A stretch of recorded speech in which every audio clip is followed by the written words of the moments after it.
Hello, this is the Provoked Prawn, and it's 2025, and we're already getting thick and fast news from the tech industry. Obviously, CES has kicked off, and if you've somehow been under a rock and missed some of it, I'm here to give you a load of it, plus some other stuff I saw before the New Year started I thought was interesting. So stick with me, and as usual, timestamps down below so you can jump to the relevant stories. Kicking off, obviously, talking about Nvidia's latest graphics cards in the RTX 50 series of GPUs that have been announced, including the 5090, 5080, 5070 and 5070 Ti. Now, these are set to launch with the 5090 and 5080 being available first at the end of January, and the 5090 is priced at $2,000, about £1,939 sterling, so very expensive. However, there are some interesting things coming out of that one I'll get to in a second, and also some highlights for me, one of which was Nvidia's promise that the 5070, which is priced at $549, will be comparable in performance to the 4090 from the previous generation, which if you consider the price of the 4090, which was about $1,500, I believe, and probably still is, $549 for a 5070, which has comparable performance, is a massive improvement in pricing and potentially really awesome. Now, I happen to think that this is good news, and possibly because of Intel's success in the more affordable end of the GPU market. As I've said before in previous Prawn News episodes, I think it's really good that Intel's continuing with its own GPUs in the Arc lineup, and now the pricing from Nvidia is a bit more reasonable. Sure, the top end, you're still looking at nearly $2,000, but for a more entry level, it's not even entry level, it's more sort of mid-range rather than top end card. You're looking at a much more reasonable price, which I think is fantastic and a great move. And if it's true that it's comparable in terms of performance, we'll have to wait and see in the reviews, obviously. It's a boon, and it's a great news for everybody, assuming that you'll be able to get one. Now, the 5070 won't be available till February, though, so it's worth bearing that in mind. So they're starting with the top end first, and then rolling with these. But there are some other interesting highlights. So one of these is that the 5090 is packing a load more performance into its frame without being massive. So it's a 2-slot card, apparently the same length as the 4090, so it's not longer. So that's good news, because obviously that's been a problem historically with cases. Over the last couple of years, cases have had to get bigger to accommodate the bigger graphics cards. And I get constantly asked whether a case will fit a 4090. Now you'll have the same question, but for a 5090, but you don't have to worry about the depth. So it's not going to be larger. It's just going to be 2 slots. And one of the ways they're doing it is with the use of liquid metal thermal paste instead of pads. And that'll actually keep the temperatures in line and help with all those things as well. I'll link to all these articles in the description because it'll be worth reading them in a bit more depth. But obvious highlights are it's just going to be easier and you won't have to worry too much. Now, obviously, power requirements are still going to be a thing to consider. So the 5090, for example, has a rated power draw of up to 575 watts, and it's PCIe 5. And obviously that means it will still work with the 12-volt high power connectors and with the new and improved connector on there as well, which I'll also link to an interesting article by Corsair on that in the description. It might be worth checking out. But basically, there's new and improved connectors on the power supply end and on the GPU end to prevent the problems that there were with the 40 series cards with the connectors melting. So there's less concern about that. But what's good here is, yes, you'll require at least a 1,000-watt power supply if you're going for a 5090, but the draw isn't so shocking that it's going to be a mega problem. So that's pretty good. The bad news, I think, personally, is that on launch at the end of January for these cards, most of them are going to be black. I, for one, love having a white graphics card in my system. I've got a white 4090. Previously, you had to wait. So when the 40 series launched, the 4090 in white came out a while after, quite a while after the original launch, and it's probably going to be the same again this time round, with the exception of maybe Gigabyte. So Gigabyte's got the Master Ice 5080 and 5090, and it seems to imply that maybe they're going to come at that launch time, so you might be able to buy them at the end of the month, and they do look pretty nice as well. So Gigabyte's got some pretty nice looking cards. It's a shame Asus isn't doing the same. Bit of a letdown. But for the most part, great news from Nvidia in a variety of different ways. Yes, still expensive at the top end, but the performance is meant to be mind-blowing and really impressive. Also, other increases in performance with DLSS 4, and Nvidia's doing all sorts of things with AI, which would probably be a whole video just to explain and go into, but there's loads of new improvements with AI technology and some interesting highlights there. One of which is PUBG. So Nvidia's been showing, along with the makers of PUBG, this new AI which they're going to be using. So for not just for NPCs that you can talk to. So previously it's been, they're going to potentially have NPCs that you can chat to in the game, and then you'll get responses from them like you're talking to a person. Now they're making it so it could actually be like a bot. So if you imagine you're playing a duos game in PUBG, for example, and you're playing with an AI following you around, now they're showing technology that they'll be using in the future once it's implemented, where you'll be able to voice chat with the AI and get them to play with you in a cool way like you would with your friends. So like I'm looking for level 3 armor as the example, and the bot runs off and marks where the level 3 armor is for you. Or we need a car, and then the bot runs off and gets a car and comes back. It actually looks pretty neat, and if it's well implemented, it'd be quite cool. So there are some really cool uses for AI coming in the future and getting put into games. Obviously, not just with improvements in the frame rates and the stuff like that with DLSS, but also interaction with the game world. So there's some pretty neat stuff going on there. Now, this is a bit older news, but Intel reckons that it's found the various different problems with its recent CPUs, and there's 5 different issues that have been caused with the Core Ultra launch that have meant that it's not doing as well as it should, and they've listed out what they are, and they're actually rolling out microcode updates and BIOS updates, so you should be seeing those. In fact, I think they're probably already out. I've definitely done one on an Asus board that I'm using, so there are improvements coming. So the initial launch wasn't great, but they're working to improve the new system and setup in there, so that's pretty good. On the flip side of that, AMD has said that its shortage of 9800X3D CPUs is actually down to Intel's rubbish CPU launch. So they're suggesting quite hilariously and scathingly that the launch of Intel CPUs was so bad that people are turning to AMD essentially. So they basically said, we knew they had a great CPU, but we didn't know that the competitor had built such a horrible one. And so the demand was much higher than they were expecting, which is why there wasn't stock. I cynically thought that they just weren't launching as much so that the price would then get boosted. And we've seen such shortage of everything over the last few years. Wouldn't be surprised to see it again. But actually, apparently, it's just because of the massive surge in demand, because everybody looked at the Intel problems with the 13th and 14th gen, saw the bad launch of the new CPUs, and just switched to AMD, or maybe made changes to go to AMD. And so there's that. AMD has also just revealed its 9950X3D and the 9900X3D, which are obviously better than the 9800 as well. So you've got even better top-end gaming CPUs, with a claim of being 64% faster than the Intel 285K as well. So good news from Intel and AMD and Nvidia all round, depending on what you're after. So that's great. Now, if you're not getting a new GPU, another bit of old news, but one worth knowing, is that Nvidia has rolled out a hotfix for problems with a recent driver. Now, this might well not be relevant anymore, but there were issues where its old display drivers were causing problems with games crashing. So Indiana Jones and The Great Circle, for example, was having micro stuttering issues and crashes. I had a friend that had this happen to them. So they're having crashes. There wasn't a new graphics driver at the time. You had to download this hotfix. So if you're having issues, it might be worth looking at that. There's a hotfix for it, and there could well be new drivers by the time you've seen this video, which will help with those problems as well. But basically, it's an additional thing you had to download, so there wasn't an immediate download that you could get via the Nvidia app or via their website, so it's worth bearing in mind.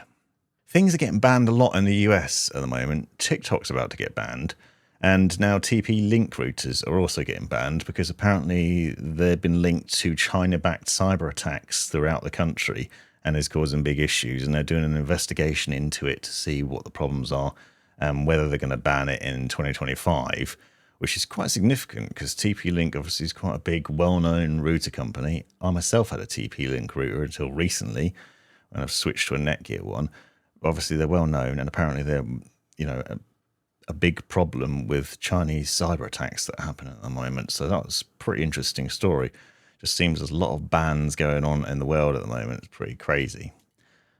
Other things that are pretty crazy is more AI stories. So I've talked a fair bit about AI in previous Prawn News episodes if you've seen them, but Google's planning on making new updates to the way its AI works and other things. And they've got this new thing called Project Mariner, which is basically reinventing the way you use the web, because they're going to have this AI tool that will be able to take control of your browser and navigate their way around the web in the same way that a person would, which, is weird because we've been trying to stop bots with capture things for years.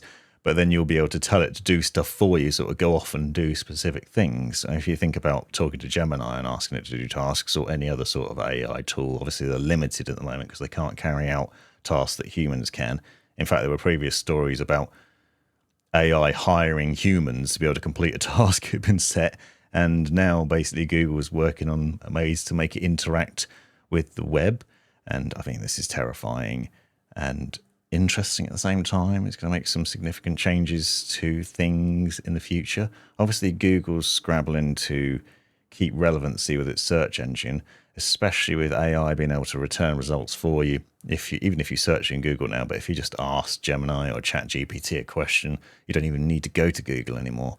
So Google's worried about that, but also making big changes to things, and it's pretty interesting. Another thing that's interesting and exciting, slightly older news now. This is actually from last month, but The Witcher 4 trailer got launched, and I, for one, am very excited about it. Ciri's going to be the main lead instead of Geralt, and I love the Witcher series. I always thought it was fantastic. That, and along with Kingdom Come Deliverance 2, are the main games I'm excited for in the next year. And I'm really pleased to see some more progress for The Witcher, because a while ago, well, it was quite some while ago, but they said Witcher 3 was basically the end and they weren't going to be doing it anymore. And now there's Witcher 4, and with these teaser trailers, looks like more's coming, so that's pretty exciting. LG has shown off a bendable monitor, 45 inches. The thing that makes this one interesting is it's ultra wide, but also has 4K resolution. So it's 5120 by 2160 resolution, and that makes it massive, ultra wide screen, but also still has that 4K resolution on it. So a pretty nice looking display. OLED bendable monitor, 900R curve, certified for G-Sync and FreeSync Premium Pro as well. So potentially a really nice monitor. You probably will want a new graphics card to power it though, because trying to make the most of that resolution is going to be nuts. I've got a 5120 by 1440p monitor, which is super ultra wide, and that's pretty hard to get good FPS out of, even with a 4090.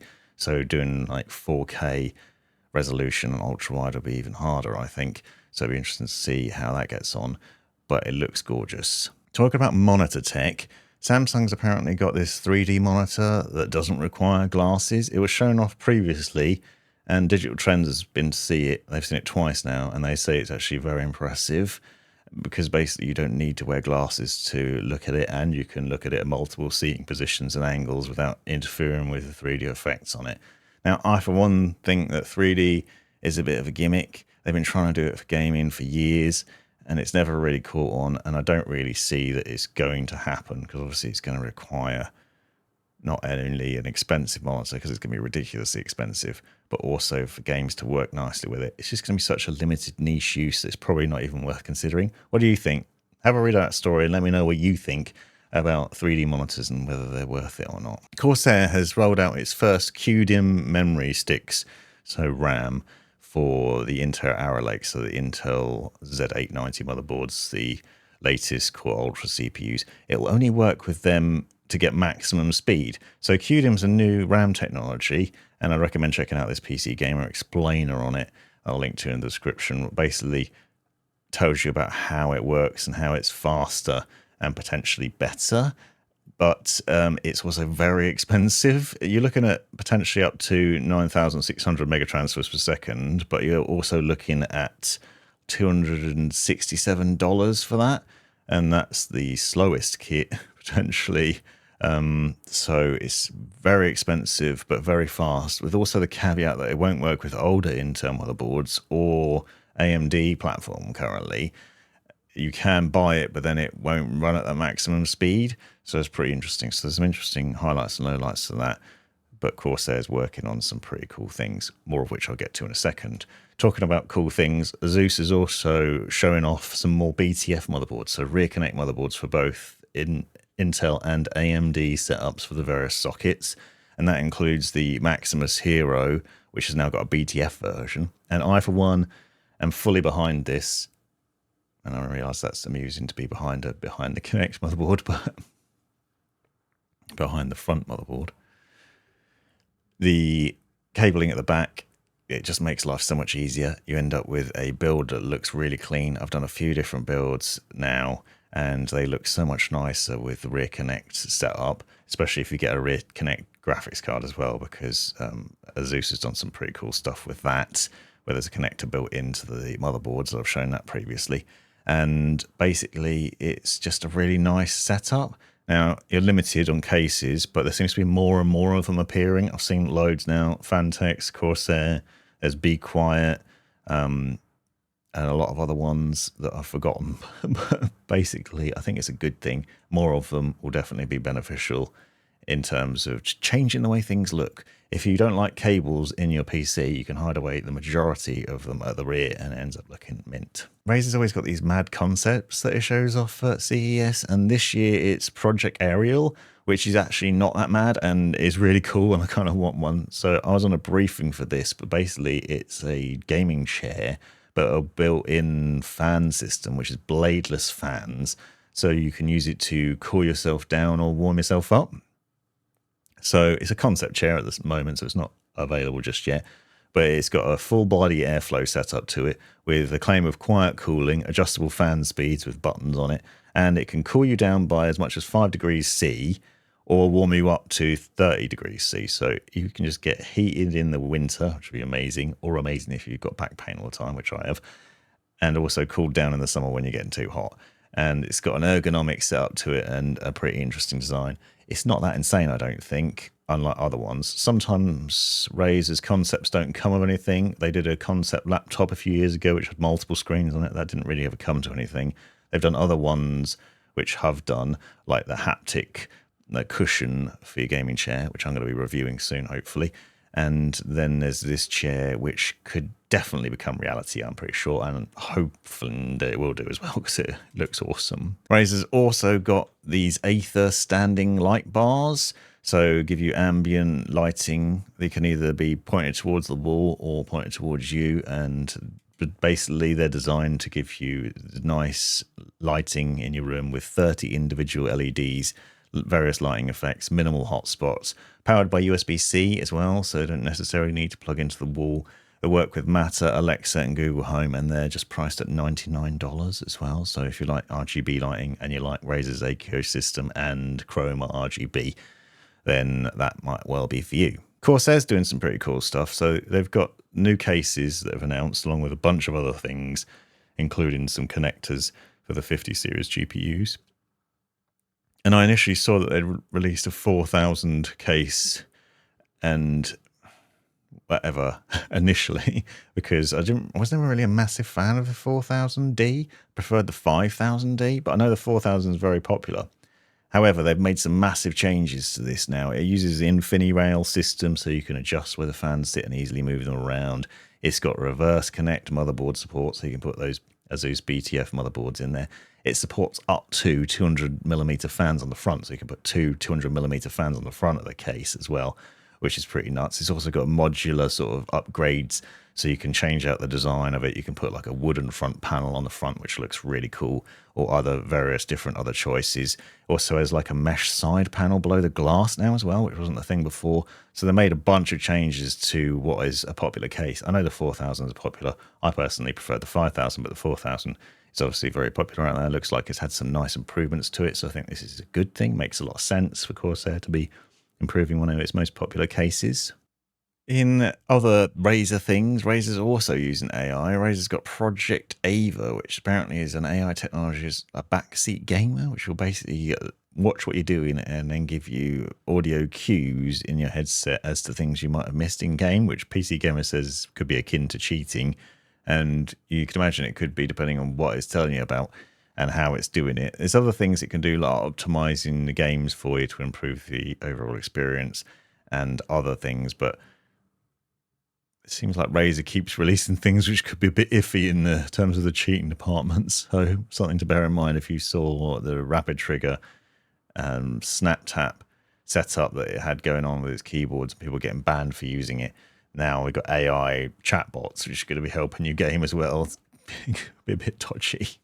Finishing up with some car news, and this is relevant because it's really cold outside at the moment. It's frosty and annoying, but Hyundai is working on a new technology to melt ice off your windscreen more quickly than the current tech. So Ford's been doing this for a long time, and I've got a Ford, and it has basically metal throughout the glass, which helps defrost. But the Hyundai tech that they're working on has a new system, which is metal-coated heated glass, and it's said to defrost 3 times faster, and it's like 5 minutes instead of 15 minutes is the claim. So really quick, being able to defrost the windscreen without having to scrape all the ice off. And it's pretty interesting that they're doing this because not many other car brands have taken what Ford have done, I guess probably because it's patented. So it'll be interesting to see what Hyundai's doing. It's nice to see companies making changes like this. So there's obviously been lots of news. One of the other things say watch out for if you want to see similarity is the robots that have come out of CES, because there's some pretty crazy robots going on at the moment. Terrifying, especially with the advent of AI as well. But some pretty good stories. Let me know in the comments what you think. Are you getting a new Nvidia GPU, for example? Have you thought about whether you're going to have to buy a new power supply for that? And have you got the cables to manage it? Are you waiting for a white graphics card like I am? Or are you going to get one straight away? And what about AMD and Intel? Are you switching? Thanks for watching.